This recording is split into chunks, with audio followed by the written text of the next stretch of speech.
Hello, church. It's that time of the week. So get your Bibles out, get your phone app, get it out. Let's turn to Proverbs chapter 6 as we make our way relatively quickly now through the chapter that we're on, chapter 6. We've gone through this in chunks, and so we're making some good progress. We've gone through 15 verses. We're going to add another 4, and we'll be through verse 19 by the end of this lesson. But we'll begin reading in verse number 12. A naughty person, Solomon writes, a wicked man walketh with a froward mouth. He winketh with his eyes, he speaketh with his feet, he teacheth with his fingers. Frowardness is in his heart. He deviseth mischief continually. He soweth discord. Therefore shall his calamity come suddenly. Suddenly shall he be broken without remedy. Verse 16, these 6 things doth the Lord hate. Yea, 7 are an abomination unto him. Here they are: a proud look, a lying tongue, and hands that shed innocent blood, and heart that deviseth wicked imaginations, feet that be swift in running to mischief, a false witness that speaketh lies, and number 7, he that soweth discord among brethren. These are the 7 things that God doth hate. Now, within traditional and Orthodox Christianity, you may be familiar with the 7 deadly sins. This is something that I never learned about growing up. It was something that people would on occasion ask me. Of course, we're in a heavily Catholic area here in the Northeast, and so a lot of my friends and peers, they were Catholic by culture, by family, and some of them were indeed practicing Catholics. But I would hear this question asked over the years: what are the 7 deadly sins? Or maybe they were interested in more information about the 7 deadly sins. And I would have to tell them, listen, I don't know what you're talking about. I was not aware of the 7 deadly sins because it was nothing biblical that we were taught growing up or anything I learned in my institute training. It was something that was, to me, a part of some type of tradition or some type of religious lessons.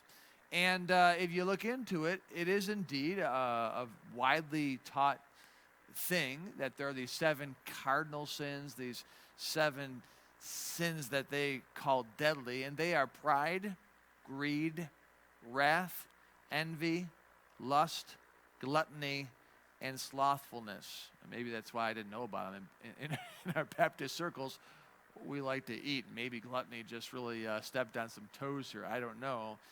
But I have learned that a man by the name of Evagrius Ponticus in the 4th century came up with this list. And then it was passed on to more mainstream branches of what we would know on a large scale of Christianity. And now you have it relatively well known again in those traditional and Orthodox branches of Christianity. But as I indicated, nowhere will you find a list of, quote, 7 deadly sins, end of quote, anywhere in the 66 books of Scripture. And that list is certainly worth discussing. There's nothing wrong with coming up with a list of vices, a list of 7 sins. Now, why they're called deadly sins or cardinal sins, that goes back to the teaching of this individual. But again, biblically, there's nothing that would make these 7 any different than the rest of the things that you would find in the Bible. Now, that list, the 7 deadly sins, we can discuss it all day long, but it should never be held in the type of regard and esteem of the 7 sins we're going to look at in this lesson, in the chapter that we're going through right now. The list of 7 sins here in Solomon's book is the closest the Bible gets to separating sins and elevating them over all the other sins. It's the closest we'll get in Scripture to seeing any sin or collection of sins more important to God and to how he feels than other sins. Now, these sins are mentioned in this chapter because they're attached to the conversation that's been ongoing between Solomon and Rehoboam. Solomon is teaching his son, I believe, the type of person to avoid. He's telling him all about the naughty person. He's telling him all about the wicked man. And when he describes this wicked man in verses 12 through 15, it shouldn't surprise you to find out he describes 7 characteristics. We went through this last week, and we broke down each of those 7 characteristics or attributes of the wicked person. That gives us an idea of what to watch out for, what to look for in someone. And as Solomon mentions these 7 characteristics, he then transitions very quickly into, hey, son, these 7 sins God hates. In fact, these 6 sins God hates. The 7th is an abomination to him. So these things are going to correspond to one another. It's not a coincidence at all that there are 7 characteristics of the naughty person and then 7 sins right following that.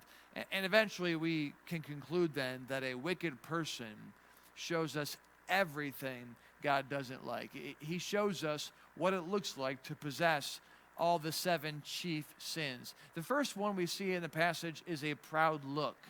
God hates a proud look. And this relates to verse 13, where we read, a wicked man winketh with his eyes. And we'll find that each of these sins goes to one of the characteristics. And if you remember in our last lesson, I made the statement that you can tell how a person feels by listening to their words. Because out of the abundance of the heart, the mouth speaketh. And so we talk based upon how we feel about something. That's why politically, you know how someone feels about politics just based on the words that they say. You can't hide if you're a conservative or a liberal or a Republican or a Democrat. Just listen to someone talk. You'll figure out how they feel about anything. The same is true for the pandemic. Just listen to someone talk. You'll find out if they're in favor of the shutdown or opposed to the shutdown, or they buy into the hype or they don't buy into the hype. Just listen to someone talk. You'll figure that out. But what I also said is just look into somebody's eyes and you'll be able to tell how they think. You see, our mouth reveals our feelings, but our eyes reveal how we think. You can just watch somebody, how they look, how they watch, how they behave themselves in their outlook, and how they look at things or people.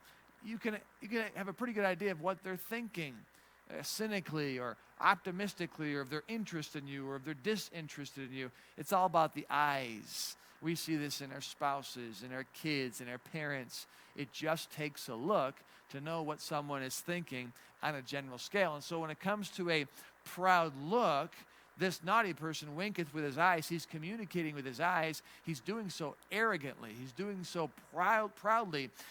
If you find a wicked man, the way he looks out at the rest of the world is a very arrogant look. He thinks he's smarter than everyone else. He thinks he can take advantage of everyone else because he is smarter. Well, we must realize that God absolutely hates a proud look. He hates a proud look. In fact, it was pride that set sin in motion. Pride is the first of all sins, and so it shouldn't surprise us that it is the first on this list of 7 sins that God hates. Lucifer, the anointed cherub that covered, who would become Satan.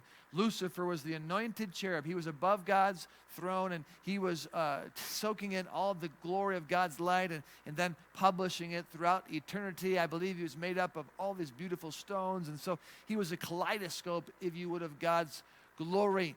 But he became full of himself. He became more enamored with himself. And Isaiah chapter 14, it describes the pride that he began to entertain in his heart. Ezekiel 28 then shows us how God responds to pride. It's not good. God hated pride in Lucifer and has always hated it as the first of sins. And it leads to problems. Only by pride cometh destruction. God hates it.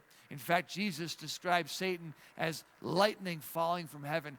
God didn't just entertain Lucifer's pride for a little bit, or tolerate it for a little bit, or sit back and watch and see how he was going to respond to it. No, God hated it so much that God threw him out of heaven so fiercely that he came to earth like a lightning bolt. So God hates a proud look. Number 2, we see that God hates a lying tongue. And in verse number 12, the wicked man is described to walk with a froward mouth. Walk with a froward mouth. He had a perverse heart, which led to perverse words. Perverse meaning not true, a distortion of truth. And so a wicked man walks with a froward mouth and has a lying tongue. You can't trust anything that comes out of a wicked man's mouth. You can't trust anything that comes out of a naughty woman's mouth. On the contrary, Titus 1:2 says God cannot lie. It is impossible for God to lie. God is entirely truth. That's why the Son of God said in John 14, I am the way, I am the life, but he said, I am the truth. And in John 8, he tells the people that Satan was a liar. So you have God and Satan, Jesus and Satan, and they are two polar opposites. God is entirely true. Satan is a liar. And for that reason, God hates a lying tongue. God hates lying lips. Lying is one of the great Jewish commandments, one of the 10 commandments. There's nothing about lying that God likes. We tend to put lying in this smaller category of sin, right? It doesn't even compare to murder. It doesn't compare to rape. It doesn't compare to child abduction. It doesn't compare to idolatry or witchcraft. It doesn't compare to these darker sins or these great sins of addiction. But as we go through this list, you will find that lying is in a category that murder isn't. Lying is in a category that rape isn't. Lying, and it doesn't mean God doesn't hate those things. He most certainly does. But when God compiled this list, he didn't just throw in there the worst of crimes. He threw in there the things that he hates, and he hates lying lips. Lying, if you're willing to lie, then you're willing to take the next step of evil. So lying is really, it may be simple to us, but is the beginning of a breach in the spirit that leads to greater crimes against God and mankind. But he is truth. God is truth. He is defined by truth. It's hard for us to grasp that. In a world of right and wrong, falsehood and truth, it's hard for us to appreciate that. But there's nothing deceitful, nothing false, nothing wrong about God. And so when someone is willing to distort truth, deny truth, or flat out lie, he hates that. He hates that. Number 3, God hates hands that shed innocent blood. And this corresponds to verse 13, where we read, a wicked man teacheth with his fingers. So you have a wicked man teaching with his fingers, communicating with his fingers, doing bad things with his fingers. And God says, I hate hands that shed innocent blood. Because God is just. Because God is just, he hates when innocent people are punished and when guilty people are rewarded. Because God is just, he hates it when the innocent are imprisoned and when the guilty are set free. He hates it when innocent people have anything unjust happen to them, because it's not how God operates. And it's distortion of true morality, of purity, and it can lead people to question the very essence of justice in our world. God is just, and he hates it when innocent blood is shed. You'll notice that it doesn't say God hates it when blood is shed. He does hate when blood is shed, because that's not how he designed the world. But because of sin introduced death, and now there are instances when blood must be shed for justice sake. Even in the Old Testament, God ordered the Israelites to execute certain nations out of justice, and that was the shedding of blood. In the Old Testament, capital punishment was implemented. That is the shedding of blood. Even in Genesis chapter 9, it was implemented by the government to stop people from murdering. It's a deterrent and a punishment. So there is a time when blood is to be shed, and God doesn't like that, but it's necessary for justice. What God hates is when innocent blood is shed, and the hands of wicked men and naughty people get full of the blood of the innocent. Number 4, God hates a heart that deviseth wicked imaginations. And this corresponds with verse 14, where we read, a wicked man deviseth mischief continually. It's impossible, again, to deny the link between these two situations, the description of the wicked man and the list of things that God hates. God doesn't like it, but God actually hates it when our minds, our heart and our minds, they devise, they think about mischief, they craft mischief, evil things in our hearts. God did not wire us that way. In fact, God gave us this incredible hard drive, didn't he? this brain in between our ears. Even though we have a lot of misfires and we forget a lot, our brains are incredible. They have so much capacity to think and to imagine. God put this curious gene in our minds, and so we look at the world and we process it, we evaluate it, we troubleshoot things, we try to dig deep and understand how nature works. And here we are as a people still looking for extraterrestrial life, and we're sending up satellites, and we want to go down into the ocean and see life that we've never seen before. We just love to learn. We love to think. And so God gave us this gift of thought. But when we take that gift and we use it to imagine evil, wicked, God hates that, because we're taking this gift and we're using it for evil instead of good. Why did God give us this mind? Because he's impossible to understand. His ways are not our ways. His thoughts are not our thoughts. We cannot grasp God, but he gave us these powerful minds so that we can pursue him for a lifetime trying to figure him out. You can read in the book of Psalms, I believe Psalm 14, and God says he looks down upon the children of men. He wants to see if any seek him, but the Bible says he wants to see if there are any that understand him. God wants to be understood. He wants us to try to figure him out, to try to get to know him. And when we don't use our minds to try to get to know him, but instead we imagine wickedness, lust, we imagine envy, we imagine trying to do bad things to people or have good things happen to us that aren't so good, those are wicked imaginations, and God hates that. He hates that we take such a good thing and ruin it. Number 5, God hates feet that be swift in running to mischief. In verse 13, the wicked man speaketh with his feet. So we have number 5, God hating feet that be swift in running to mischief. And in verse 13, the wicked man, he is communicating with his feet. He's telling us what direction he's going in. He's not going in a good way. He's going in a direction that will get him something, but it will cost someone else something because of his mischief.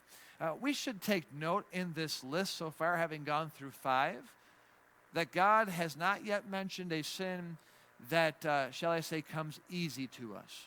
So far, a proud look, a lying tongue, hands that shed innocent blood, a heart that deviseth wicked imaginations, and feet that be swift in running to mischief. These are sins that require premeditation. They're sins that require extra thought. They're sins that require a plan. What is not on this list are sins that come easy to us, like gluttony, like lust, like drunkenness, like fornication. The sins that we don't have to think about, but when given the opportunity, when the tempter comes and puts it in front of our eyes or in front of our ears or in front of our reach, we grab it. Those are sins that are part of our human nature and our flesh in a cursed world, and they come easy, and God doesn't like them. God does not like lust. God does not like gluttony. God does not like drunkenness. God does not like fornication. But he doesn't mention in this list any of those sins. Why? Because God remembers that we are but dust. Psalm 103. He remembers that we easily fail as a result of an appetite in the flesh to please ourselves. And while he never justifies those sins, while he never condones those sins, those aren't the 6.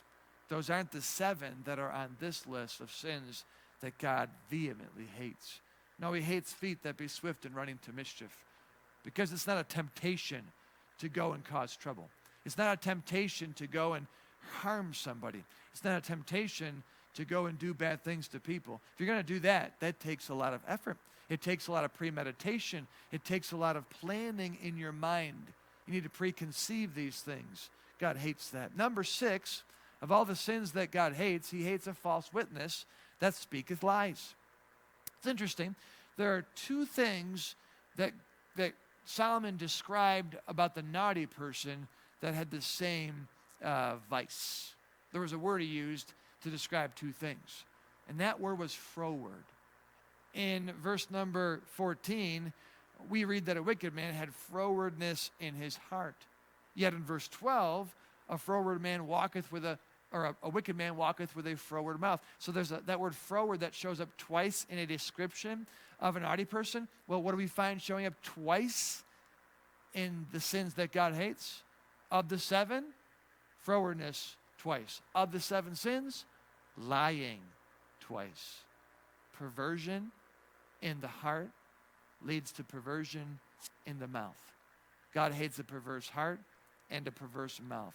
God hates a distortion of truth in our heart and a distortion of truth that comes out of our mouth. Again, as I said earlier, Matthew 12:34, out of the abundance of the heart, the mouth speaketh. God hates lying. In case there were any questions about it, it's mentioned twice. When 7 sins are separated from the rest, when 7 sins are set aside and God says, I want you to know that I hate these more than others, he puts the same sin in that list twice. Lying is no small matter. Distorting the truth, changing the truth is no small matter. We see it that way. But God hates it. He hates it so very much, again, because God is truth.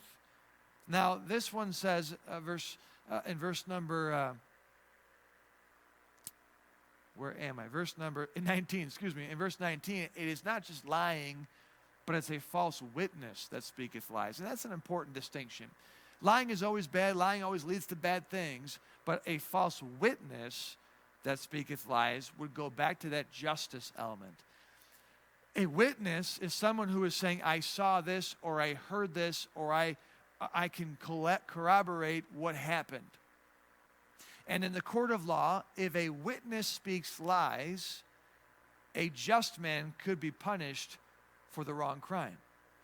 If a witness speaks falsely and lies in the court of law during a case, well, then a guilty man could be set free. And a non-guilty man could be convicted of that crime. That innocent man would not be treated justly, the guilty man would not be treated justly, and the victim and the victim's families would not be treated justly. And God is truth, and God is just. God wants justice served.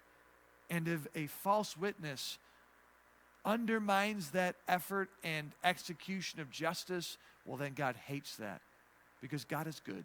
And God doesn't like anyone being punished for something they didn't do. God doesn't want a just person experiencing any unjust treatment of him. And so God hates a false witness that speaketh lies. Number 7. In this list of 7 things that God hates, he that soweth discord among the brethren. And again, the coincidence is non-existent. These are connected. The naughty person and this list, because the last thing we read about the naughty person is that he soweth discord. Verse number 14. And because he soweth discord, that's why his calamity comes suddenly. That's why he's broken suddenly without remedy. And God hates someone who sows discord. The Hebrew writers would often write this way, in that they would mention a number and then follow it up with an additional number to highlight that final thing, or to draw attention to it. So in this case, it's 6 sins, yea, 7 are an abomination to the Lord. So the first 6, God hates them. But the Hebrew author is wanting to make sure you don't take that last one and just treat it like the rest of them, because that last one is that finality of the list. We often view matters of importance by what starts at the top. But usually, God takes that 7th or that final figure, and that's the most important. Think of creation. In the creation week, there are 7 days. Every day is important. Every day something great happened. But that 7th day, God rested. And that's the day that we are to emulate. We're not told to emulate the first day and create something, although we should be productive and working. But God tells us we should be observing that 7th day of rest. The Jewish people, it was a law. For us today, it's not a law, but it's a great recommendation. It's the example. We need our rest, that finality. And if you read the Bible, that number 7 shows up often as a number of finality, closure. But that is so important, that last chapter, if you would. We read in Proverbs chapter 30, Solomon doing something very similar, not with 7, but with 4. And in Proverbs 30, he writes, there be 3 things which are too wonderful for me, yea, 4 which I know not. He says in verse 21, for 3 things the earth is disquieted, and for 4 which it cannot bear. Verse 29, for there be 3 things which go well, yea, 4 are comely in going. That's for the reader to take note that it's not just a list. And don't lose yourself in the list. 3, and then make sure you pay attention to that 4th. 6, make sure you pay attention to that 7th. In Amos, he did the same thing when pronouncing judgment in his prophecy. In verse number 3 of Amos chapter 1, God said, for 3 transgressions of Damascus, and for 4, I will not turn away the punishment thereof. He said the exact same thing about Gaza, Tyrus, Moab, Judah, and Israel, all of them. He said, for 3 transgressions, and for 4, I will not turn away the punishment thereof. Essentially, he's saying, listen, I saw the first 3. Those were bad enough, but it's that 4th one. You went one step further, and that 4th one was the nail in the coffin. I'm not going to show mercy. Eliphaz in the book of Job said something similar in his literary approach when talking about the man that God chastens and how God will treat that man. And he said this, he said to Job, he shall deliver thee in 6 troubles, yea, in 7 there shall no evil touch thee. So it's drawing attention to that 7th or to that 4th. It's that final element. And here in this list of 7 sins that God hates, he says, yea, 7 are an abomination unto him. It's drawing your attention to that final vice, that final evil, that final sin, he that soweth discord. It's in the same order, is it not, of the wicked man? The last thing that's said of him is sowing discord, and that led to his destruction, that led to his calamity and his brokenness. And so too here, that 7th sin, that abomination to God, sowing discord, will reap calamity and punishment in our lives. Sowing discord among brethren is the 7th and ultimate sin that God hates. It, unlike the others, is called an abomination to God. And again, as I indicated earlier, God hates all the evils that take extra effort more than the rest. He understands their sins of ignorance. He understands their sins of temptation. He understands their sins of weakness, our besetting sins. He doesn't like them. He hates those too. He forgives those. But there's these sins that take effort, that take calculation, that aren't weaknesses, that aren't temptations, but just are flat out wrong, the evil in our hearts. There's no reason we should sow discord. Why would we do that? What gain do we get from that? It reveals a wicked, wicked heart. This desire to cause trouble between brothers or sisters, this desire to cause trouble in a church or trouble in a family or trouble in some community. Why cause this trouble? To what purpose? Other than just to be problematic, to be evil. Now, often pride will lead to that, which is why at the front of the list, a proud look God hates. And pride, only by pride comes contention.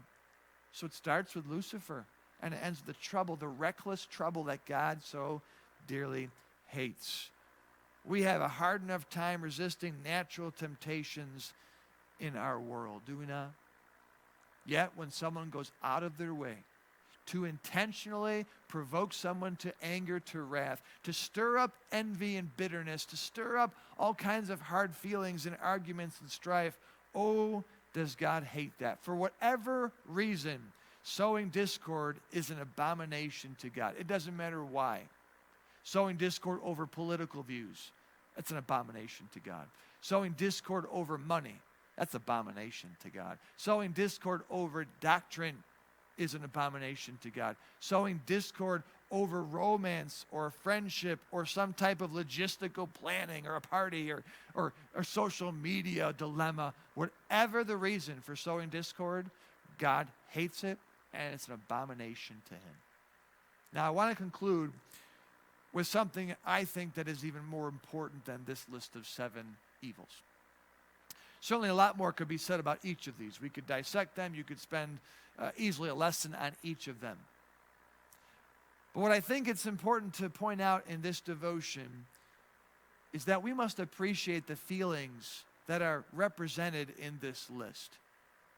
God has feelings too.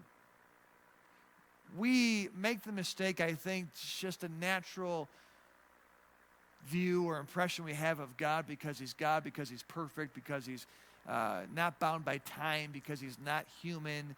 He's God. He created us. He made us. There are no restrictions to him. There's no limitation to God.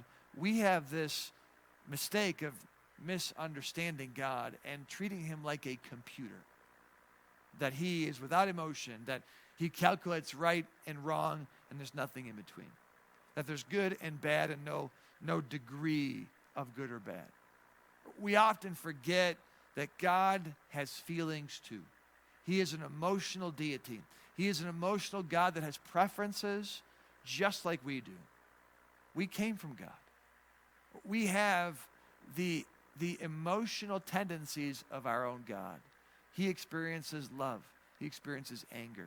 He experiences disappointment. He experiences sorrow, and every varying degree in between.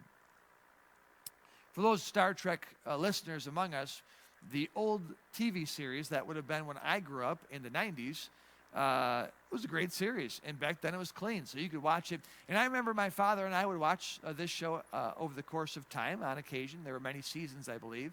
And there was one character. Many of you who watched this would know. His name was Data.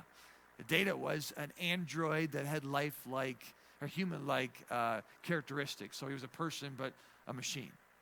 And he was always on the bridge, and he was able to calculate what they should and shouldn't do. And he lacked emotion, so he couldn't quite relate to all the other humans on the bridge. But he was, I think, a great example of what we are guilty of viewing God as. He is not a computer.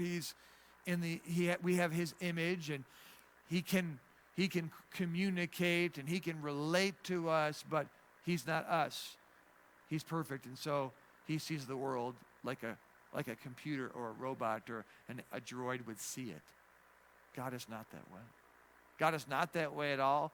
God has feelings too. And we learn in this chapter, in these verses, that God hates some things more than other things. Even though all sin is wrong, even though God hates all sin, he hates some sin more than other sins. That means that God has preferences. That means that God really likes some things and likes some other things, and really dislikes some things and dislikes some other things. But there's this wide variety of feelings and ideas about things and people in life. God has feelings too. When we're in relationship, whether it be marriage or children or parents or siblings or friends, and we get to know somebody, we get to know about their preferences. We get to know about their likes and dislikes. And we get to learn the things that they prefer and don't prefer. And then, if we like to make them happy, if we want to grow that relationship, what do? We should avoid those things that our loved ones don't like. In particular, the things that they hate. And I think marriage is a good example. We learn that our spouse likes things, dislikes things, is annoyed by some things, and then really hates other things. And we might, maybe it's the toilet seat being up or down, and we might be aware of it, but we don't take it real seriously because our spouse just gets annoyed by it. They don't hate it.